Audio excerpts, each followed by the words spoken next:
Hello, everybody. This is Gynarchic Awakening. As promised, I am going to make my final video of the night, and it will most likely be my final video for a long time. And what this video has to do with specifically, is the kind of game that I'm playing, the long-term game I mentioned in the prior video. And to do that, I decided to bring in to bring in as part of this, as examples rather, two games. I don't know when I'll get the links up for them, but I'm going to try to find some links so that if you are not acquainted, I don't know how anyone wouldn't be acquainted with at least chess, but I could understand if somebody doesn't know what Go is. But I'll leave some links so that you can take a look at Go and chess. These are two games which are highly influential to strategists, to tacticians, but they have different rules and there's different goals for those games. Now, what I am doing in my activism work is I'm playing Go. I'm not engaging in a chess-based strategy. And the reason why is because of my disposition in life. I am a 33-year-old man without resources, without wealth. I don't even have that many connections, which is why it's so bizarre when somebody says, he wants to be a cult leader, or some shit like that. I'm like, man, I don't even have people coming over to my house. I'm this loner dude who makes videos and takes care of his family to the best of his ability and stuff. Like, I genuinely don't understand that. Even to this day, when I hear it brought up, I mean, I think somebody insinuated that I studied cult leaders. I was like, what the fuck? Dude, I didn't even know who David was until somebody told me. I was like, what the fuck is this shit? This is who he is. Like, I guess that sometimes people take it for granted that not all of us know this stuff. Like, I'm too busy acting. Sorry, not acting, but taking action. I'm too busy taking action to do this other stuff. Like, see, the thing about cult leaders, right, is cult leaders, typically, they get other people to do things for them. I'm doing my own activism work. I encourage other people to do the same because I know I can't get it all done on my own. And I really want, I want to spread Gynarchy to as much of the world as I can, but it's, that's not the same thing as you should do this and you should do that or whatever. And it's kind of weird too, because let's suppose, for example, it was true, which it's not.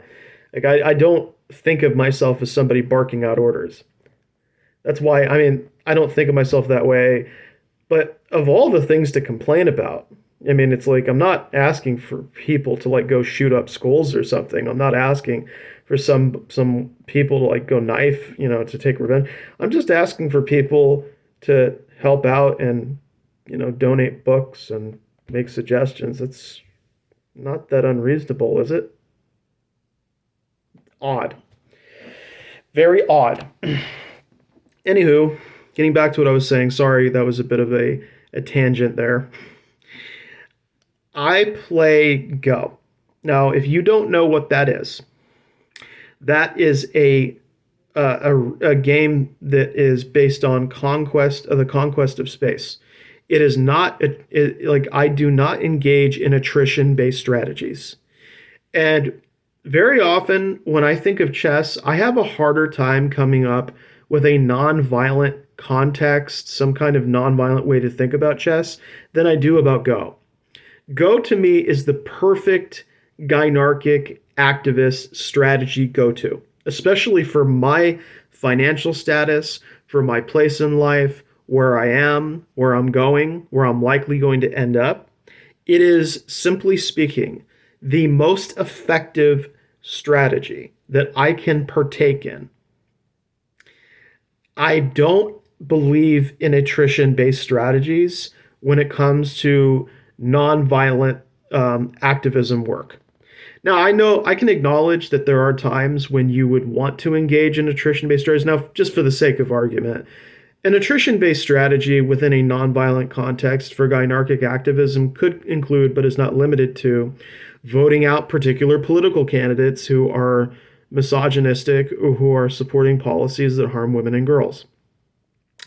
It could also include trying to work within the avenues of law, like within the legal avenues, the legal options to try to convict people who are accused of sex trafficking, whatever, and who also happen to have huge followings, and they're influencing the behavior of young males and so on and so forth.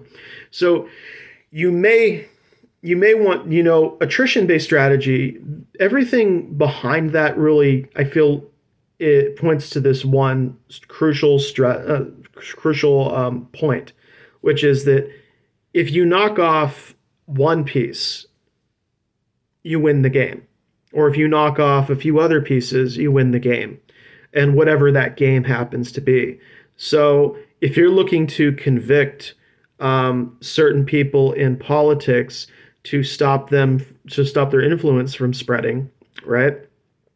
That could be seen as part of an attrition-based strategy, where you are trying to, not literally, but you are trying to, politically speaking, remove your competition from the game, from the board.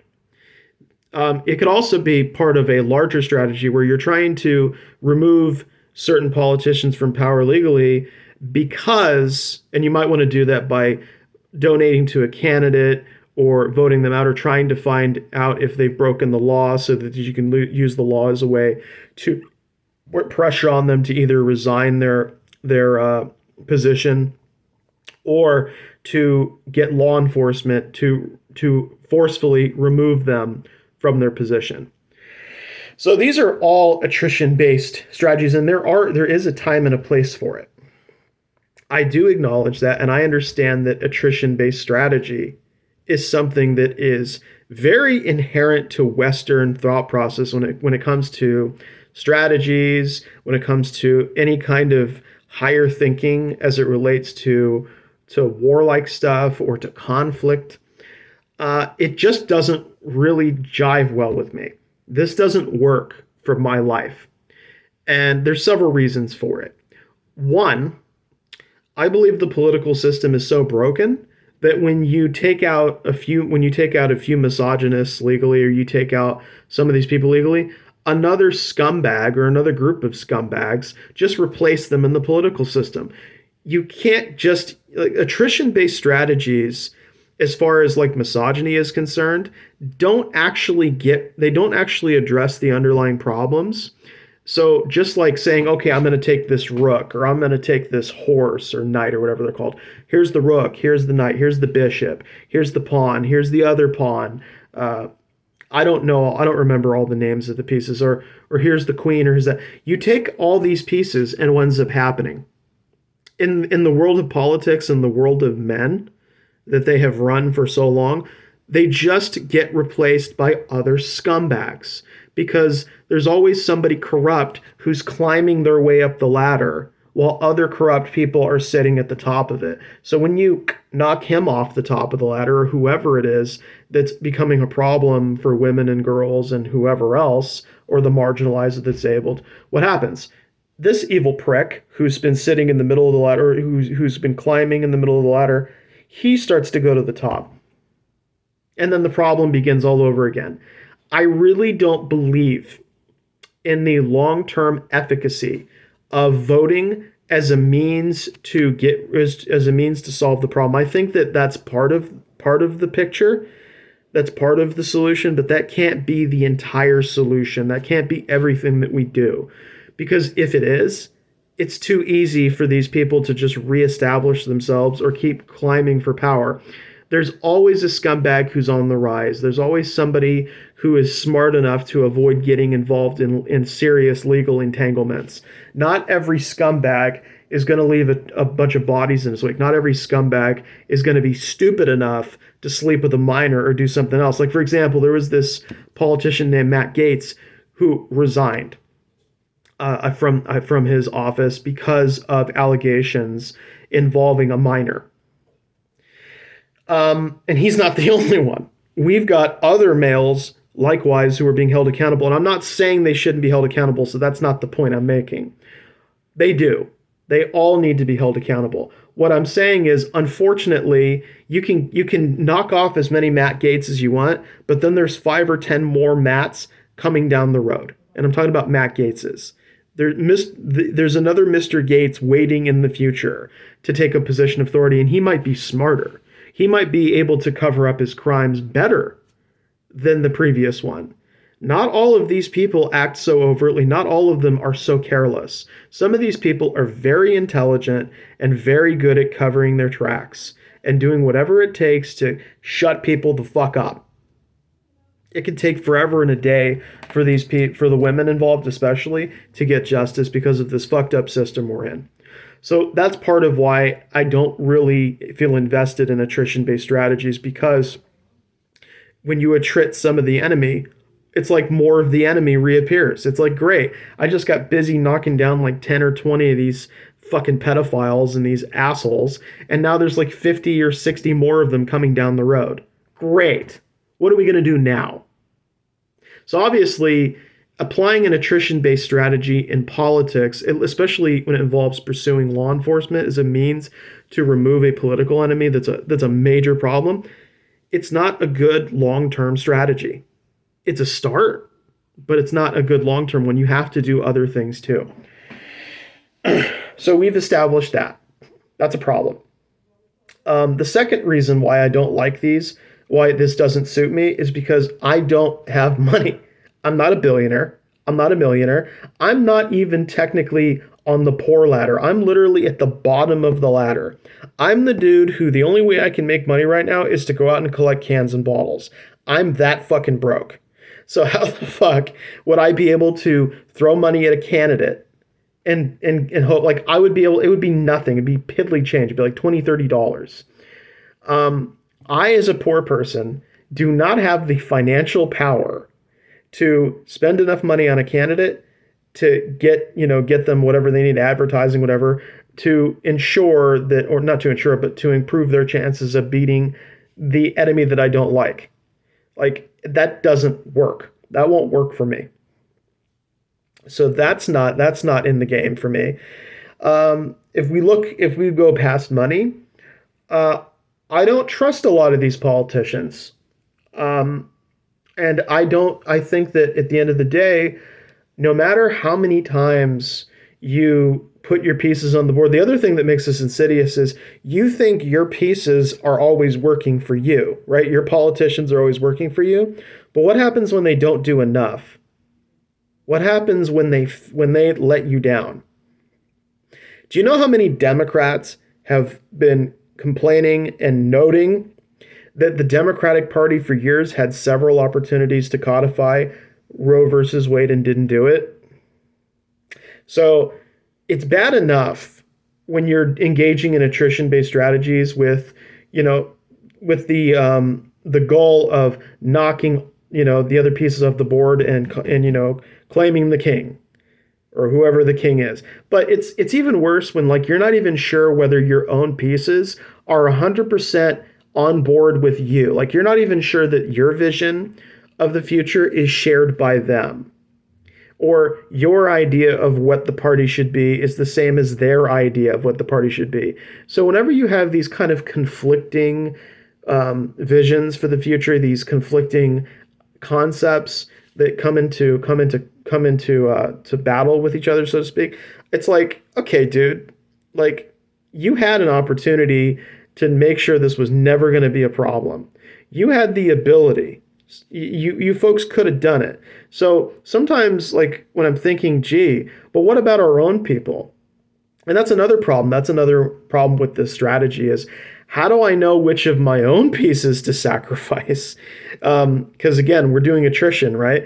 Like, if I have to take some of his pieces in a game, like if I'm playing some dude or whatever, or woman, if I sacrifice my piece, what pieces of mine do I know are going to be or need to be sacrificed, and which ones am I willing to sacrifice?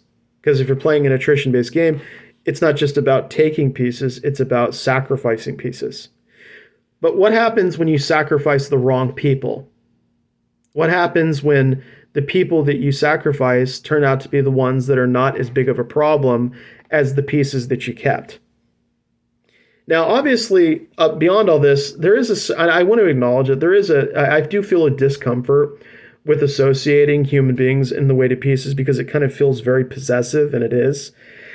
But that's kind of what goes on in the world of politics. So you're taking pieces down, you're sacrificing pieces, and sometimes it really just makes you wonder if all the sacrifices are worth it, if all of the, getting, taking whatever pieces are worth it. Because there's no way to know for sure. But this is the ugly translation of what it means. Go is a very, very different game. If you feel the need to, if you haven't already, please pause the video and then go check out Go. When you've got a chance, if you could please do that. Because what Go is about it's about putting stones on intersections, and it's about the conquest of space. It's about putting your stones down in a way that lets you conquer the most space. And so why does the Go strategy, why is that my, no pun intended, why is the Go strategy my go-to? Why am I not only so obsessed with this strategy, but why is this a winning strategy to me? As far as my Gynarchic activism is concerned, a Go strategy is advantageous for several reasons and is something that I like to engage in for several reasons. The first is it doesn't cost me any money. Because of the way I'm doing this, where I'm suggesting books to places around the planet, where I'm calling around the planet, it is costing me zero. If you want to knock a piece down on the board in the political world, you're going to have to put your own money into it, or you're going to have to put a serious amount of time and energy into it to get somebody removed from the board. I don't need to spend a single penny doing this. That's one of the best parts about this activism work. I don't have to spend any money donating to candidates. I don't have to spend any money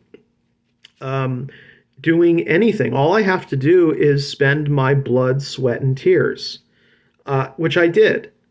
It costed me not a single penny, and I was able to get, I'm pretty sure, over 40 to 50 different libraries around the planet to buy her books. And there's going to be more of those in the future because I'm not going to settle for a number that low. You can best believe that. But it cost me nothing. All I needed was the time, the energy, the discipline, the consistency, and the willingness to work hard. And how I view it is I view every single suggestion as putting a stone on the board. Sometimes those suggestions affect people in psychological ways. They remember the language. Other times they buy those books. So whether you want to interpret the books, whether you want to interpret the stones in this case as being the purchasing of the books themselves, or people absorbing the lexicon into their brain, it's all the same to me, in a sense. They're all stones I'm placing on the board. And I'm just doing it like this, and no money. It is in that way, and of course, some other people have noticed if you watch certain documentaries, although unfortunately one I watched had Sun Tzu, and he was particularly brutal to women, which I condemn. That being said, though, aside from that horrible beginning where he kills women because they don't follow his orders, what was true is that the Allies during D-Day were engaging in a go-based strategy, and it worked because it was about the conquest of space. It wasn't about killing any particular leader or doing anything like that. It's about taking up space and then using that as a way to conquer more space. So if you think about it like that, you can maybe understand its appeal. I certainly feel its appeal in what I do, because I know that if I keep doing this, I can conserve my resources. So a go-based strategy is a very resource-efficient method.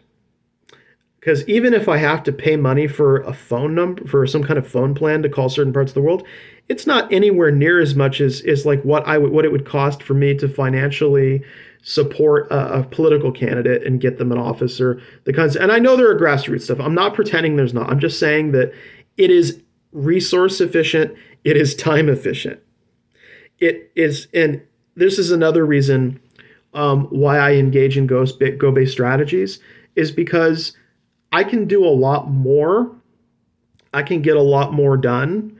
I can have a greater amount of influence engaging in these in a go-based strategy as opposed to an attrition-based strategy. Attrition-based strategies can take time because elections happen every 7-8 months. So whereas you're doing attrition shit, one candidate's here one day, they're gone the next. With Go, it's like every day I do this, whenever I engage in it, there's hundreds of people who are going to read this and see it, and even more than that.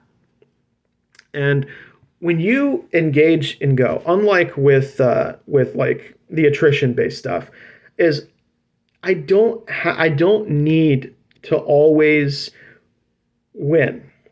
Like the only way, like just suggesting and covering all these different areas is the victory.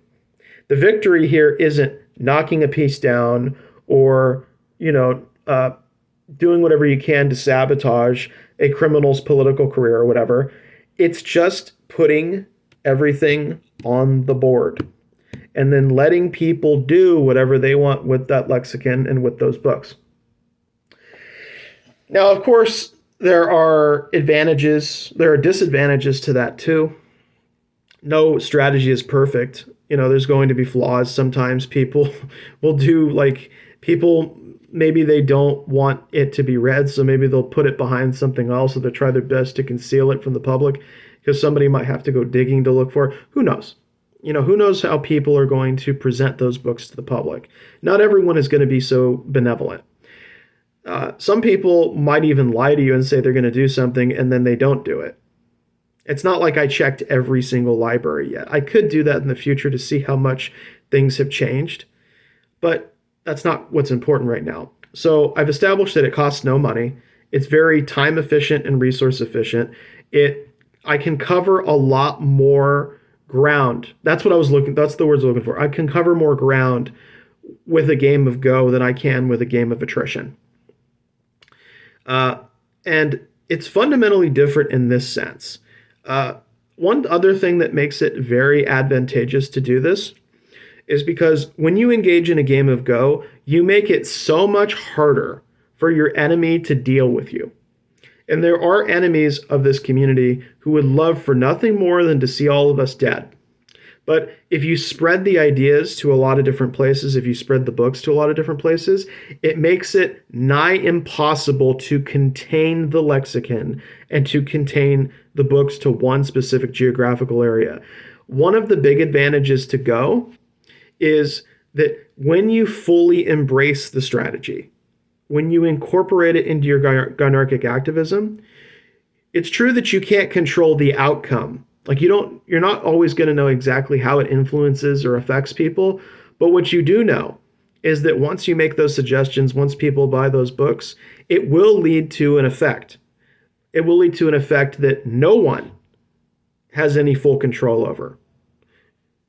In other words, there are people in the United States who will not be able to control what a library does in China or what a library does in India, and vice versa. There are people in other parts of the world, like there are people in the Muslim world who won't be able to tell Europeans what to do with their libraries. And that's because every culture is different. Every system is different. And when you engage in Go, you're exploiting these differences for the personal benefit of the community. Because there is a diversity among every culture, among every nation, because no two nations are going to be the same in everything, that plays well into the Go. That plays well for the Go player.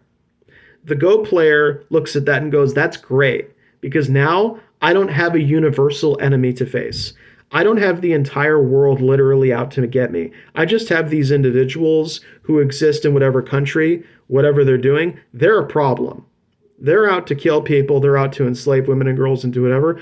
But they're not they're not everywhere. And since they can't be everywhere at once, they can't stop all of it at once. They can't stop. Here's an example of what they won't be able to stop. Let's say I make one suggestion. This is the power of Go. And this is the power of doing this stuff. I make one suggestion to a library. Let's say somebody reads it and it's a woman or whatever, and she's like, wow, this is really an interesting idea, this interesting lexicon. I've never heard this before. They read the book and they say, okay, I want to share this with my friends. I want to do some kind of book reading thing, or maybe I want to loan them the book, or maybe I just want to tell them about this language. And so they tell that person, and then their friends tell other women who tell other women who tell other guys, whoever, and then there it is. Now you have a bunch of different reactions. You could see it as a chemical reaction. You do something, here's your input, and then here's your output. So they're all doing all these different things, and that was all because of one suggestion. Just one book suggestion can cause all of that. And there's no way to tell how many people talked about it, because not everybody is going to journal this shit. Not everybody's going to be like, and on this day, Miranda told me about the Gynarchic idea and the Gynarchic language, and it was really cool. Not everybody's going to say it. So how do you know how many people know about Gynarchic? How do you know how many people know about the books, know about the concepts? You don't know that, do you? And that's one of the greatest strengths, is because it can operate almost on a ghost-like level. The communication that can take place can happen in a ghost-like way, like a Casper-like way. You won't know how many people know. And since you don't know how many people are being influenced or affected, it acts as an effective form of defense, because you can't attack someone if you're not sure who they are. It would be nonsensical. So you don't know exactly who knows. You don't know what side of the fence everybody is on at a given time. And Go works for this. Go strategy allows this. And it's this chain reaction that is impossible for either me or another person to fully control or comprehend. We will not ever know the full length of the chain reaction. We won't know the entire effect that a suggestion has. And so if you don't know the full effect, then you don't know all the people involved. And if you don't know all the people involved, you can't harm or hurt them. You might be able to hurt me, you might be able to hurt a few other people, but you can't stop that. It's impossible to stop, because they're going to keep talking about it, because it's interesting, it's stimulating. So in the end, in my personal opinion, Go is the winning strategy. And it's winning because it's not, to me, Go is more of a creator mindset type thing. It's more about building rather than destroying. To me, chess is a destroyer type game. You are literally just trying to destroy the king. You are trying to kill the king in chess. And I don't like engaging in destructive games. I prefer games like Go where you're trying to build something. And you're trying to expand territory by putting down pieces and by entrapping other pieces. But nowhere in there is it killing. Killing is not really part of it. It's more of how do you conquest space? How do you conquer as much space? So in the world of trying to spread lexicon and ideas or whatever, the more places you put it to, the more people are going to talk about it, the more people are going to read about the books, the more people are going to loan and share the books. That's the point. It is a conquest of space, but it's not being done in a violent way. It's being done in a peaceful way. So that's what I mean by conquest of space. It's moreover that you do this, and then people read it and see it, and they're like, oh, that's great. It's about being a builder and not a destroyer. But I also understand that there are times when it is necessary to engage in attrition-based strategies. What kind of guy, where do you feel like you fall along this spectrum? I know it's not a perfect 100-100 dichotomy. I know that people mix in both. Do you find that you lean more towards Go-based strategies? Or rather, maybe I should put it like this. Do you find a Go-based strategy more effective or a chess chess-based strategy more effective as it relates to activism work? Or do you feel like there's a particular marriage between the two that you find favorable? Thank you for your time. Please take care, and I hope you have a great day. And if you made it to the end of this video, congratulations. I got to go on a walk with my family now. Take care, folks.